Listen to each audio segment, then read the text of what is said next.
I know there is always a temptation to do what politicians do, and that is to focus at the next election. I want to urge you,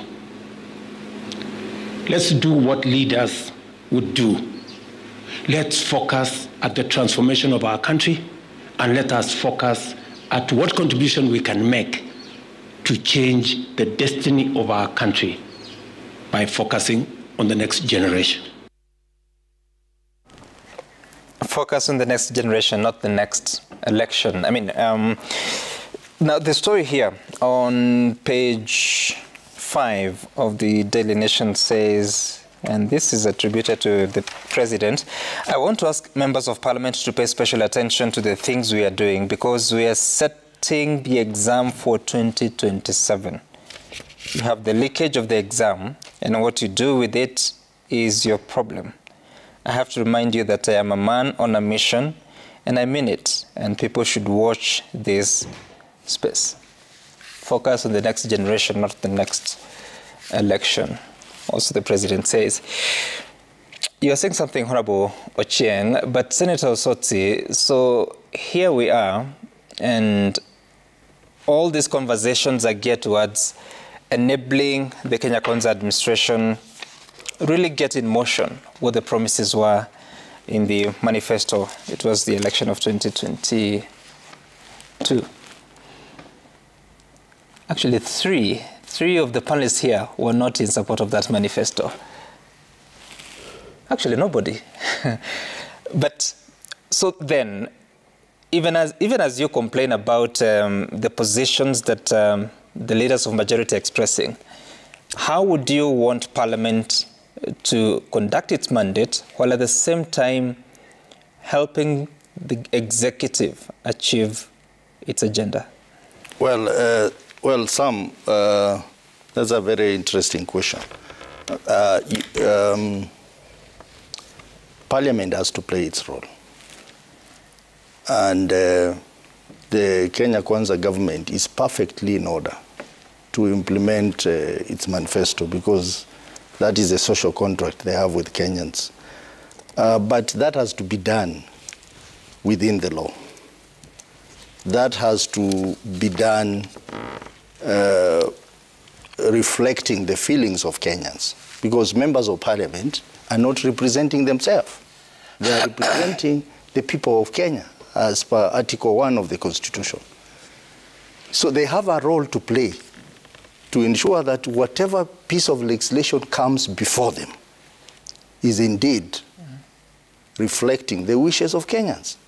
But when you see a scenario where bills are coming to the House and the members of Parliament are being whipped to take a position that is favorable to the government but not favorable to the people, then that is a problem.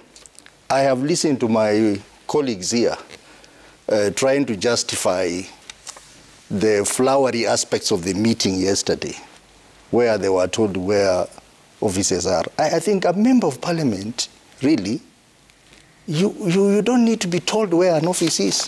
If the systems are working in a country, we have institutions in government which are supposed to communicate to the public. Every ministry has a PR wing or a communication wing that is supposed to communicate this to the public. You don't need to sit there and wait for a PG to tell a member of Parliament that if your constituents wants a job, go to this and this place. And even this issue of jobs abroad. I think it is the role of a member of Parliament to really interrogate this issue. Some you are aware that some sectors, especially the health sector, has expressed concerns about this migration. That we need to be very careful because this migration may lead to a brain drain. Those are some of the issues that members of Parliament are supposed to interrogate and say, how well can this be done so that we don't have another big problem coming out of it, like brain drain. But just being told, go to this office, there are jobs there for Kenyans to go out of the country. So members of parliament have a role to ensure that whatever the national government is doing must principally reflect the wishes of Kenyans. And when Kenyans go for public participation and they express their views, and you go to parliament, you ignore those views, and you basically follow what those in power are telling you to do, then you are failing your role as a member of parliament. So how do you balance between a manifesto, the aspirations of a coalition or political party towards the election, and then you are elected, you come to implement what you promised the people? As a member of parliament, where do you draw the line? You see, it is very easy. The members of parliament, their role is basically to oversight and make laws and represent. Oversight is number one. Even if you support the government of the day in its agenda, oversight must not be dimmed because you are supporting that government. And oversight is across board. Whether you are in the opposition or you are in government, all of us must do oversight. We will be failing in our oversight role if everything that comes before us, whether it's right or wrong, we just say garbage in, garbage out. We'll be failing Kenyans. And that's why I'm concerned that now this is the second bill that is coming before the National Assembly that Kenyans have rejected overwhelmingly, and then we ignore all that and say we'll pass it because our leader has told us to pass it. I mean, you must question it and say no. For instance, in the Senate now, there is a bill which they passed, Which one? the Water Amendment Bill, which really offends the... you said they passed. Who? The National Assembly. Okay. They passed. Now it's in the Senate for debate. And a majority of the senators are feeling that that bill is unconstitutional. And they have expressed, including even the people on the government side. What stage is it now? It is now in the second reading. Okay. Debate is going. I think the debate will be completed this week. We have a right to say no. Take it back to the sender, do it properly, and bring it. We are not saying by rejecting the bill that we are fighting the government program in its manifesto. We are simply saying do the right thing. And that's the same thing the courts have done. The court said housing levy is unconstitutional. And they went back, did a bill, and now they are bringing the bill to, they have brought the bill to Parliament. So Parliament can do the same. They say this is not right. Go and do it right and bring it to us, we'll pass. But you see, when you have a scenario where, and by the way, there's an opportunity for Parliament to make amendments. I mean, where is that lost? Because it is actually within the power of Parliament today. The only major amendment they made is that 10% deposit requirement. That's based on the report? We've not made an amendment. Because amendments are not, we're not yet there. No, that's based on the report. Okay. They said that that's what I'm saying. Outside the report, members of Parliament, and I'm not saying Kenya Kwanza or Azimio, members of Parliament can actually propose amendments, can't they? Yes, they can. Will they? But they did that even in the finance bill. You see, no. Okay. The way parliaments work. Let me finish. The way because I think he has dominated this session this morning. No, I can't, because you are three and I'm one. He hasn't. Finish your point so that I can give a chance to the rest. You see, members of Parliament make amendments. But if the government side wants the bill to pass as it is, they will still pass it. You saw it in the finance. Do you think that that's a bad perception? You saw it in the finance. You saw it. You're not yet there. No, we saw it. We have seen it before some. All right. Okay. We saw it with the finance bill. The amendments were there, but they were shut down. Okay. Because they wanted a particular thing to go through, and they are going to do the same for affordable housing bill. Honorable Kenan, so there's that perception, and you see, anyone would want to give Parliament the benefit of the doubt, but once bitten, twice shy. Do you expect changes at the next level of amendments that would actually cure those gaps that have been identified at the public participation level? I want to educate my friend on the stages of bill making. No. He's out of order. Please allow him. He's out of order. Let me just allow him to respond. He cannot educate me. For the benefit of the viewers, You actually can educate him if you have information that he doesn't have. No. Yes, for the benefit of the viewers. You see, one of the things that the court said is there is need to provide a legal framework. In addition to saying certain things were unconstitutional, there is need to provide for a legal framework. Who is going to provide that legal framework? It's only Parliament. And that is the import of this affordable housing bill, is to put together the lacuna, to put together and address all the issues that were raised by the court in declaring the bill as unconstitutional. One of the grounds was there need to be, because we passed that first as part of the finance bill, the Finance Act. Yep. So they say there's need to provide a proper legal framework. So what this affordable housing bill intends to do is to provide a legal framework.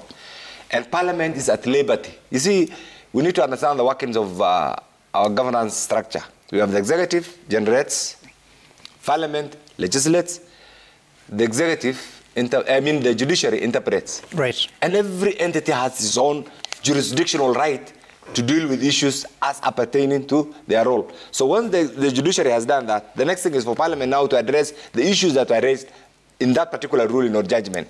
And that's what Parliament has done. On the issue of public participation, I think I am a member of that particular committee. I'll tell you, we have gone around every part of this country. The critical issues that were raised have been addressed.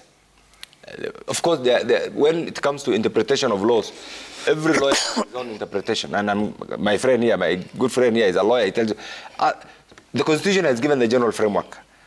This bill will come, first of all, look at the stages. It was generated by the Office of the Attorney General. It comes to the Office of the Leader of Majority. It has to be publication scrutiny. It went to the committee. The Parliament legal team had to look at it, whether it meets the constitutional threshold. The bill was published. It went for first reading, second reading, public participation, and now the third reading. Every member of Parliament, whether you are alone, an individual member of Parliament, have the right. You can move an amendment. As to whether it will pass or not, you need to persuade, because that's a deliberative house.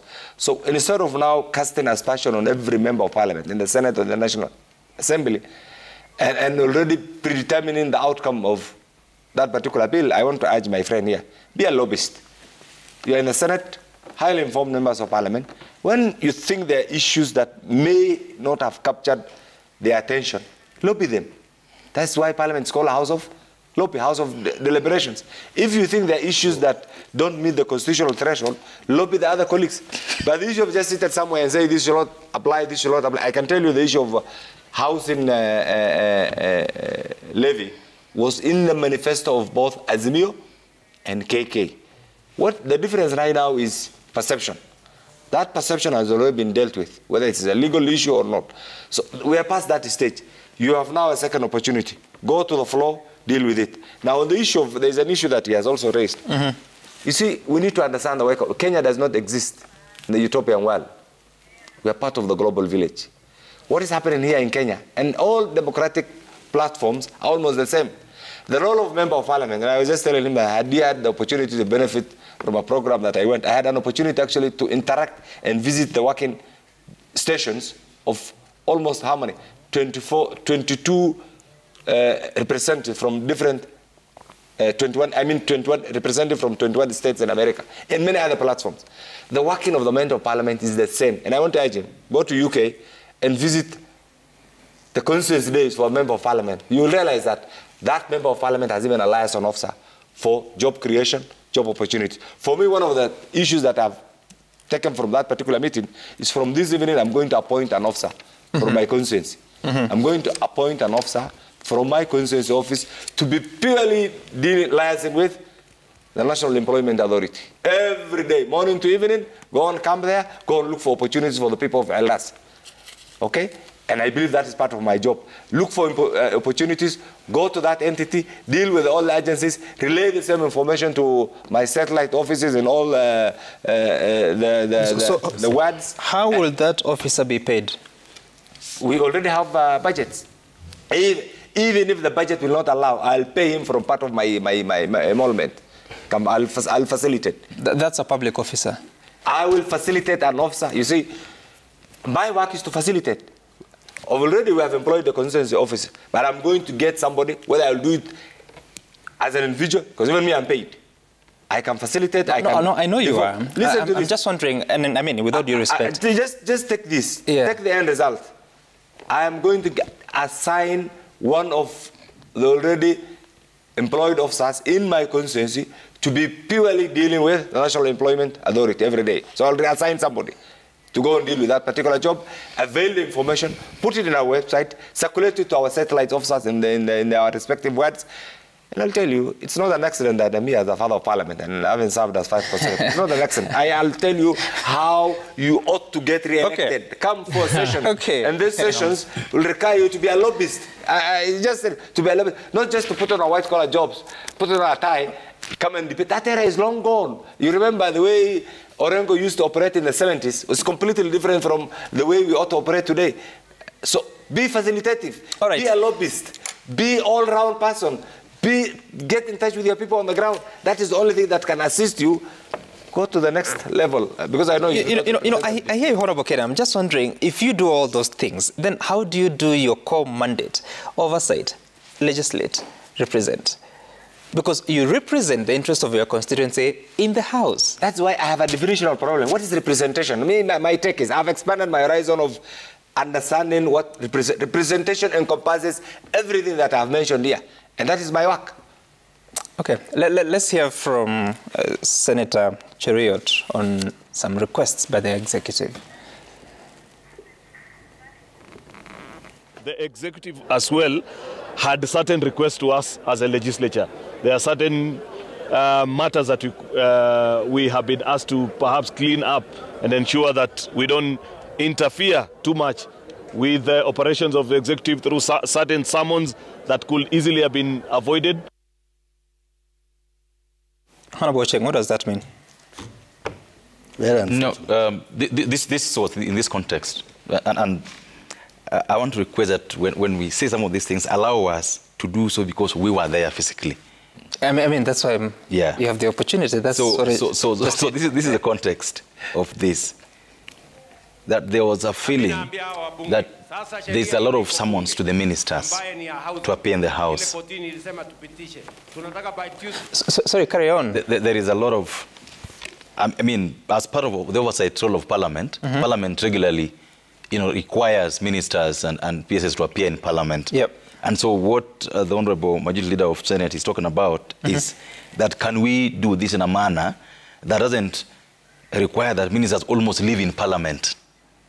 There's this idea that ministers are complaining that we are always in Parliament. Is that the situation now? So we are not being able to execute our mandates as ministers because we have so many summonses, some from Senate. Is that the situation now? Yeah, there are ministers who are actually in Parliament. I mean, today you are called to discuss on a matter by the Senate. Tomorrow you are called on a matter by the National Assembly. Sometimes on the same matter by both houses. And so that happens. And this is not just past Parliament to have this. We've had this issue since 2013. Since the two houses were formed, there are times when the minister is in the House on Tuesday, Wednesday, Thursday. Because there's a matter upon which he has been summoned by PAC. On the same matter, he's been summoned by the Education Committee. On the same matter, he's been summoned by the Senate. On the same matter. And so it's this need to synchronize how this works so that the ministers are able to execute the executive functions, as it were, but also respond to the parliamentary oversight requirements. So how do you do that? Because early in this administration's term, the president wrote to Parliament and said that he wanted a framework where cabinet secretaries would appear before the House for accountability. Exactly. And this also facilitates the oversight role of Parliament. Correct. Now, there appears to be a similar request, only that it's to go against that. I mean, to sort of turn around that and say that, yes, you can do oversight, but don't always summon them. How does Parliament now make a decision when is summoning too much? No, not quite. For me, I think this is much of an issue of scheduling. Because separate the question time from the day-to-day summonses by committees. The question time is very well clearly indicated in the law that every Wednesday afternoon, the Speaker allocates time. And we know that, for example, this Wednesday, this or that minister, normally maximum 2 ministers appearing. So that for me is not an issue.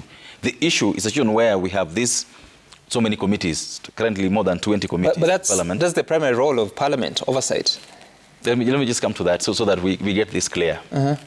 That if, for example, and I don't know if you could go back to your archives. So a complaint that I had even from the Honorable Matiang'i that time, that at 10 o'clock is required to appear before the Security Committee of National Assembly, and then at 12 of the same day, is going someone says from the same committee or equivalent committee of the Senate. Okay? So this for me is a matter of scheduling and synchronizing how these things happen. It doesn't undermine, in my opinion, the requirement that these ministers should appear. But I think the two houses and also intra-committees should ensure that we are not, for example, asking ministers to be perpetually in the House, to be on the floor of the House on the same matter. I mean, it just, for example, for me, it makes a lot of sense to ensure that we are able to marry the requirement for the minister, because the minister is not appointed to appear in Parliament.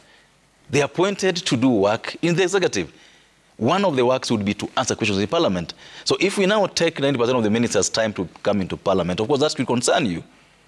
That should concern everybody or anybody, so that we are able to carry out... How then are you well facilitated to do your oversight? Because members raise questions on the floor of the House. Some of those questions can be addressed and they are done so. In the committees. They're done so. They're done so. That's what I'm asking. If there's this request that slow down on the summons, how do you facilitate work? That came in a different... Let me tell you the context in which this came. We have close to how many committees? 30-something? We have around 30 committees. 30 committees in the National Assembly. You have how many committees in the Senate? Close to? 20-something? 20. About 21. Now, and Parliament work through committees. Assume there's an issue on a particular ministry. And sometimes, so one committee invites the CS. And then another committee without proper, and I think these are just an administrative issue. Scheduling issues. Scheduling issue, as they has rightly put it. Another committee issues the same invitation on the same subject, but right now one is the National Assembly, the other in the Senate. Or sometimes even in the same house. What the issue now is, that minister will perpetually appear in Parliament. What has been discussed, and this has been the agenda, it has been there throughout since I joined Parliament, is the issue of now doing proper scheduling. Alliance with the Senate, alliance in the National Assembly. That's why we have alliance on committee actually in the National Assembly. Do proper scheduling so that if a minister is invited today by one committee at 10, the same minister is not invited by another committee at 11. You can even do joint. If it is the issues are interrelated, then you can do a joint committee. So it's purely administrative, so that Parliament gets proper information from these ministers. As to how, you remember when there was an attempt, even in the last Parliament, by the last government, to have CSs appear in Parliament, what this was on the floor of the House. This has no relation with the appearance of ministers actually before committees. Just purely before the plenary. That is what was dealt with. Not before, even committees, nothing has changed. Ministers used to appear. They used to come. But generally speaking, you see, the way Parliament works, Parliament is a deliberative house. And Parliament, the role of Parliament is actually properly defined in the Constitution. Nobody can gag Parliament. Nobody. And I haven't had anywhere where any president or a member of executive has ever succeeded in gagging Parliament. In fact, that is a request. Sorry, I hear you, Honorable Kenan. Let me hear from Honorable Lotte here. So now, we're in a situation where a lot of services are facing challenges. Why? Because resources are delayed. Just last week we saw the president, he was in Mount Kenya region, and he was explaining why there has been delays in disbursement of resources, saying that there has to be prioritization for resources to go to the education sector. But also saying that he has had so much work to clear or pay debts or service the debts that the country has. When such kind of information is so clearly understood by members of Parliament, to an extent they may appear, for lack of a better word, sympathetic with the situation, how then are you able to now defend the interests of public institutions, but also counties, especially for the Senate? Well, thank you. I think it is important that communications become clear as it is. And I want to appreciate the government for the fact that for the first time, they're able to tell the public what the situation is in terms of our finances. Initially, I think the government was not very clear in terms of whether we got resources to run our institutions or not. This time, the president himself, and I think he's one of the best communicators that we've got in this government, to tell people what is supposed to be and what it is.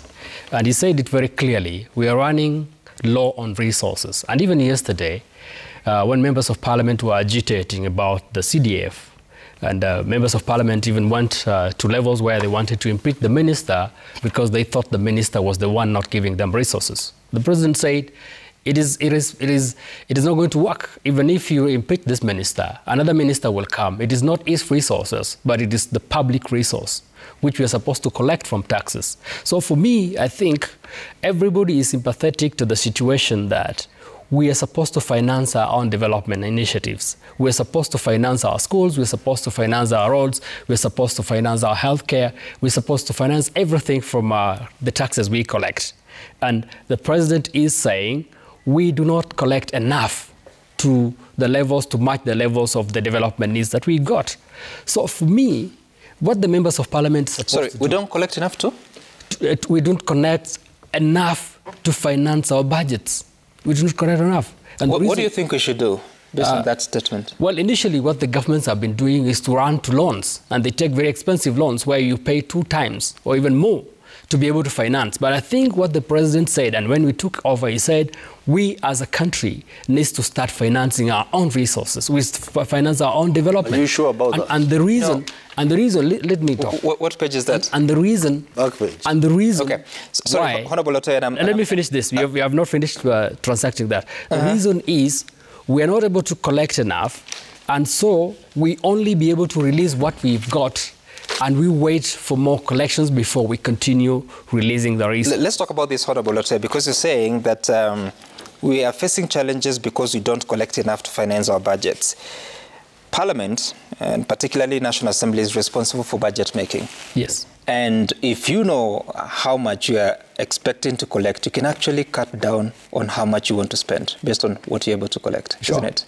Sure. So what do you do with that information? Because if you look at the projections this time round, it's 4-point-something trillion shillings of our budget, yet we will not collect 4 trillion shillings. That's for sure. In the next financial year, we won't collect 4 trillion shillings. So where does Parliament come in? Because you need to rationalize expenditure.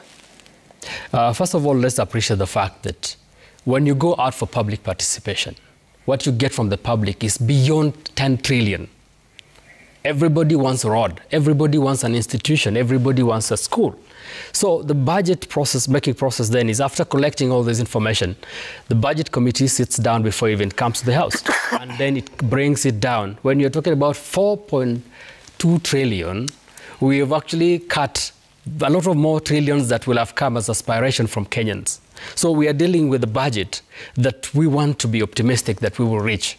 But then also, if you look at the finance bill, and the reason why Kenyans are making noise is that the finance bill, which then came out as a levy, which just came out as proposals that went to the president, was, can we have Kenyans come close to? So we are bringing the aspirations of the people, that is the role of Parliament, and we are also trying to raise, because the same Parliament is discussing the finance bill, the same Parliament is discussing the budget. So we are trying to bring it together to bridge the gap.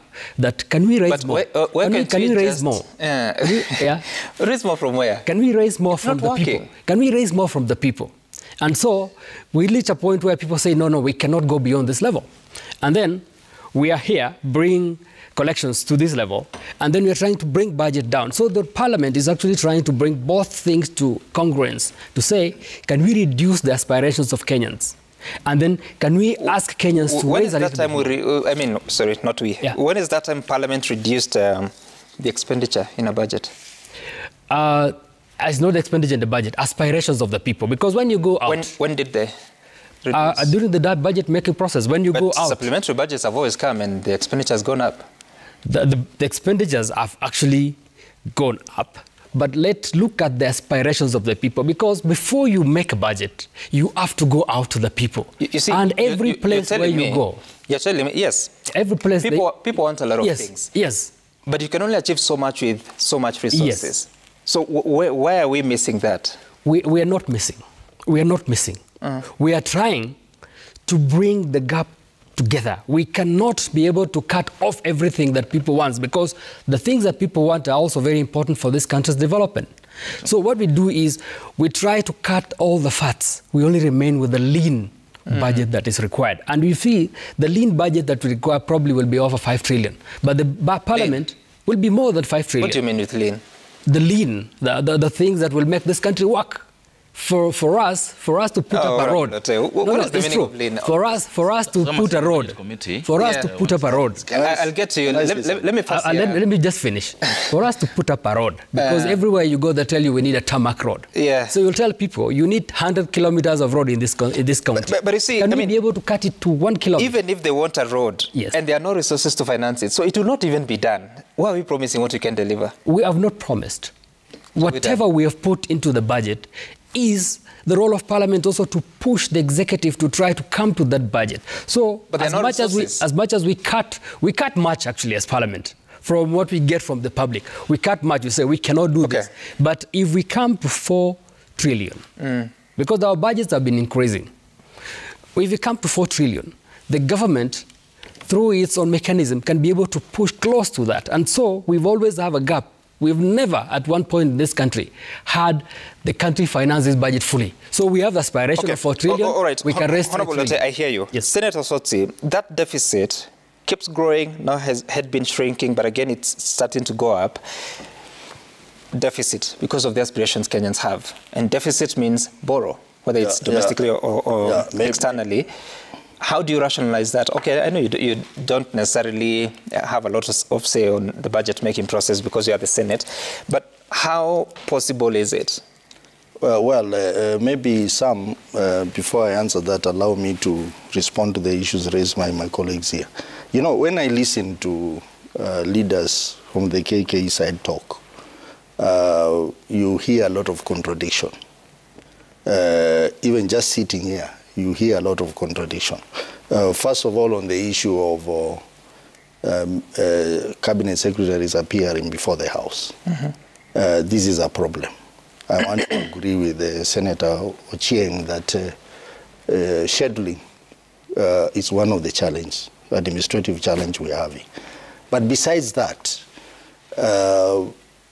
Parliament has a role to implement Article 125 of the Constitution, that whenever they want any officer of government to appear, he should be able to appear, any person, before it. So that right should not be taken away. And, you know, when they came up with the idea of CSs appearing in the plenary to answer questions, we opposed. And in the Senate, we even went to court. Because we felt that that is unconstitutional. But nevertheless, they have gone ahead and implemented it, and you can see the challenges they are having. So why not just change the Constitution and allow these people to sit in the House, like what used to happen when Canaan, those days. It was so easy. Many of the questions you would not even bring them on the floor. You will walk next to your colleague who is a cabinet minister and just discuss, and you get a solution. So when we hear all this, this is not working, you need now to moderate and do this, it is contradictory. The second contradiction is a contradiction on loans. I have heard Honorable Lote here saying that they promised they will not borrow, and they're not borrowing. But you see in today's daily, on the last page, back page, our loan portfolio has surged beyond 11 trillion shillings. When they came to power, it was about 9 trillion. Now it's gone up by 2 trillion within a short period of time. Loan portfolio or public debt? Yeah, public debt is now 11.14 trillion shillings. So that's a problem. So we have a problem, and the third contradiction is that when they were passing this finance bill, I remember they went in the villages and they were telling people, how do you want schools built without more money? How do you want hospitals built without more money? That was their message. But now, they have gotten to a point where they're not able to collect enough, even after increasing taxes. And that's where we are here. So I think when you talk about budget deficit, it calls upon a government to live within its means. Just live within So the means. how does Parliament ensure that? That's what I'm asking. Yeah. Parliament has a responsibility, the Finance Committee where he sits, and the Budget Committee, to look at the public debt position of the country, to look at whatever is being proposed. Like right now, we are going through the BPS, Budget Policy Statement. We need to interrogate it and determine what we should live with. What is looking to be not sustainable, we leave it out so that we reduce this deficit, because there is nowhere else you will be able to deal with deficit raises an without going important to reality Yes. that Kenyans have different aspirations. And truth be told, I mean, when you're looking at the implementation of a budget, there are different things. There's financing debt, there's financing recurrent expenditure, especially when it comes to personnel emoluments, and there are resources that have to be sent to the counties. So when you look at it, eventually you remain with so little to an extent that you're not even able to spend on development by more than 16%. So what would be your practical proposal to cutting that expenditure so that in a way you increase resources for development, and if not that, then you reduce on the deficit and the amount of money that has to be borrowed, which is increasing the public debt? You see, one of the ways you can do it, Sam, is to improve the tax administration or tax collection processes. Because I believe one of the major problems we have in this country is taxation, management of taxation. A lot of taxes goes unpaid, and KRA and the ministry concerned, in this case Treasury, must come up with mechanism to enhance the process of tax collection. Secondly, wastages in government. And this issue has been talked to severally. Austerity measures have come up. You remember when this regime came to power, they said, we are no longer going to do meetings in a hotel, we are no longer going to travel, we are no longer going to do this. But you see, I don't know what happened to that. Those austerity measures have been put aside, and they're doing things normally and even more enhanced in a way. So I think a lot needs to be done in terms of tax administration, in terms of managing wastages in government. All right, I hear you. I'll give an opportunity to all of you. Let's first hear from what Kenyans are saying. At Citizen TV Kenya, Sam Gituku, the hashtag to use is Debrek this morning. We begin with, who's the first one? This is Bob Otieno. You're saying, I admire how President Ruto is running the government. He's putting it the way it is, reminding his lieutenants where he feels there's shortcomings which may affect his agenda for Kenyans. Daniel, you're saying MPs are members of an independent arm of government representing the people of Kenya. That independence ought to ensure that the voice of the people reign in governance. Kenya Kwanza MPs should stop behaving like an extension of the executive branch. You don't say who you are, you have a T on your number. Does Kenya Kwanza leadership really live in this country? Literacy level is too high, and you're going to teach them in 2027. The opposition has become a nuisance to the country. Just opposing without proposing alternatives, Kenyans are on their own. Realist pride. If we as a country can't even provide passports that citizens pay for willingly, how about a housing tax? And why does this tax discriminate against those with a pay slip? Well, let's take a look at more. A country struggling with understaffing in its public health system, but the government prides itself on sending its available nurses outside the country. Frank Orinde, you're saying that where are we going to talk about the creation of job opportunities in our own country, as opposed, you say when? as opposed to making reference to opportunities abroad. The human capital that we train should build our economy as a priority. We'll come back to more feedback later, but Honorable Cheng, you're saying that you sit in the Budget Committee. Yes, I'll get to all of you. I mean, we have very little time, but we share it across the four of you. But my experience, some so far, is that we're just an undisciplined country when it comes to expenditure. We don't cut our cloth according to our size.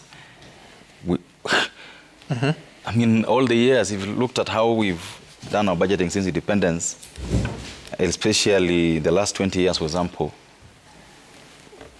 we don't care. And can Parliament do anything now? And that's what I'm going to come to. Yeah. That there's this thing that I want us to disabuse ourselves out, Sam. Governments are formed by political parties. Political parties run candidates, members of parliament, senators, MCAs, so that they can run their agenda in these houses. Let's not talk about parliament as if it is something that fell from the air or from heaven. The reason parties go out to look for majorities. You know, listen to what Soze here, and listen, I saw what he did just before the last parliament with his coalition and the Harshek brothers. Terrible things. I mean, pass without a comma. Pass the BBI without a comma or a full stop. Pass the political parties act without a comma. He was the ringleader at that time. This person telling you now that Kenya Kwanza MPs are passing without thinking. He was the ringleader saying the political parties bill must pass without a comma, without a column. This gentleman. No, that's not true. And so I brought amendments to that bill. I mean, I served with you. The floor. We were with you. You brought amendments. I also brought amendments. I served with you in the house, and I know how hawkish you became when you started getting things from. But I have a challenge with what you're saying. As you finish, I have a challenge with what you're saying because yes, true, governments are formed by politicians. I've not finished that point, Sam. You will. Just a moment. Governments are formed by politicians, and they go to Parliament to advance whatever they have promised to the people. But why then have a constitution that says what Parliament should do if they can't do it? That's what I was coming to. That's what I was coming to, Sam. That as regards budgeting, I personally think that as Parliament we have failed completely since this constitution came. We were given a role to budget, but we've allowed this role to be done by the executive. So that what we just receive what they want. And in most cases, we just process it the way it is. I told you, I've now been sitting there for the last 1.5 years. And we hardly go away, vary what they have proposed. And that's why I was trying to use that system I'm telling you about. That the reason people go out there to look for political power is so that they govern. And that's where, personally, I look at even the housing issue. That these guys decided that I will fall or rise with housing. That's what the executive says. So I believe that as Parliament, we'll pass the law as required, make amendments as required, but the biggest thing is to oversight, so that if the president insists on going on with the housing program, we make the law for him as a role as a Parliament, but then ensure that we oversight and ensure that if he's getting jobs, we'll be checking the next 2-3 months, are there jobs being created by the housing regime? Is there corruption in it? That will be the oversight, in my opinion. Okay. But the governments are formed, some is such that there are things that, and no history of government generally, there are things that even you, if you are the president running a party, and yesterday, by the way, in Naivasha, he was talking to us not as the president alone, but as a leader of a coalition, rallying its members that this is our agenda for Parliament in this session. It's done all over the world. Okay. You will see Biden do that, you will see Putin do that, that this is our party, this is our agenda, we need to go in there. If there are concerns, raise them here. This is a PG. And so I don't want us to look at Parliament as some far-flung thing from the persons that formed government. It never is so, even in the UK. Even in the US, if you can take out how those things work. The issues that maybe the public may not be talking, but the government thinks that this is what we need to do. We have our numbers in Parliament. We need to deal with this as it were. Number two, sorry, Honorable Cheng, we are closing. I have 2 minutes. How do you know you're closing? I have 2 minutes. Okay. But also, you're saying a lot of things on both lanes of the road, and it's a bit confusing. But Honorable Lotte, so moving on, because he has actually almost told the reality there, that most of the time, it is the Parliament that has failed Kenyans. Should you expect any solution? Well, there is a solution, Sam, but I want to correctly put it in terms of the increasing public debts, because I was mentioned that we as a government will not want to go into public debts. Basically, what this thing in the nation says today is that the public debt has surged beyond to 11 trillion on this following account. And I want us to read so that we understand what this means. Yep. It says that the Kenyan public debt shot up by 1.9 trillion. But then, if you go to read so that we understand that we did not take loans, it says the shilling depreciation had a heavy impact on the external public debt, accounting to 73%. That is 1.4 trillion out of the 1.9 trillion. It basically tells you that we did not borrow. It is only that the shilling depreciated. And because of that, we were able to incur a debt of 1.4 trillion. Telling you we did not borrow, but it is because of our shilling that depreciated. It tells you then that now that the dollar has lost value by 29%, next report that will come will tell you that our debt situation has improved, because now with an increased value of our shilling, it basically means that we're going to gain ground against the public debts. So my position still stands that this government promised that they are not going to borrow. So how much did the government borrow? You can read from the newspaper. It says 73%, 1.4 trillion out of the 1.9 trillion is basically as a result of the weakening shilling. So if you remove 1.9 trillion from 1.4 trillion from 1.9 trillion, you get roughly 500 billion as borrowing. So it basically tells you that we are correct. We are correct. I know you're citing the newspaper, but that is not accurate. It is here. It is here. It is written. Can I read it? Because it's written here. I just said you're quoting the newspaper, and I'm telling you it's it is not yes. accurate because we have seen loans being signed. Because you have said, look at the newspaper, page 11. And I'm reading the very same page 11. Your colleague who said, I didn't. Yes. Senator, is it? In closing. Mine is actually to tell Kenyans they are on their own, because... there's no position? Yeah, they are on their own because Parliament is actually captured by the state. You mean there's nothing you can do in your capacity as a senator? No, there's a lot we can do. Senators, no, you as a senator, you just told us that. Me as a senator, you know my position. Anything that is contrary to... You just said Kenyans on their own. They are on their own because... Does that mean there's nothing you can do as a senator? No, they are on their own because Parliament has been captured, and especially the National Assembly. I'm sorry to say. So there's nothing you can do as a senator? And what needs to be done is maybe to ensure that Parliament actually performs the constitutional role it's supposed to perform. That is oversight, legislation, and representation. But these other things around facilitation, whatever, should not be the guiding principle, because it looks like that's the main thing from what we have heard from Honorable Kainan, that the main thing is facilitation, so that the focus is on oversight. And that is what happens in the Senate. Senate, we don't have any kitty. We don't have CDF. We don't have anything. So our work is just to do oversight. So I think they need to learn from Senate, how Senate works. Okay, Honorable Kenan, in closing. I think there's need, first of all, we must admit that there's a lot of wastages actually in all the three arms of government. There's need to adopt a responsible expenditure framework in order to reduce wastages. And one of the issues actually when the President mentioned yesterday, by all arms of government, taking into account the realities, the economic realities, the economic challenges facing this country. It's not a Kenyan phenomenon alone, it's all over the world. The issue of rising public debt, I can tell you a country like Japan, it's almost 100%. Our public debt is between 50 to 60, that's what I hear. I don't have the actual figures. So it's a reality that Kenya being part of the global village, we are going through challenges. The currency fluctuations has really contributed to the surging public debt. It's a reality, you also know it.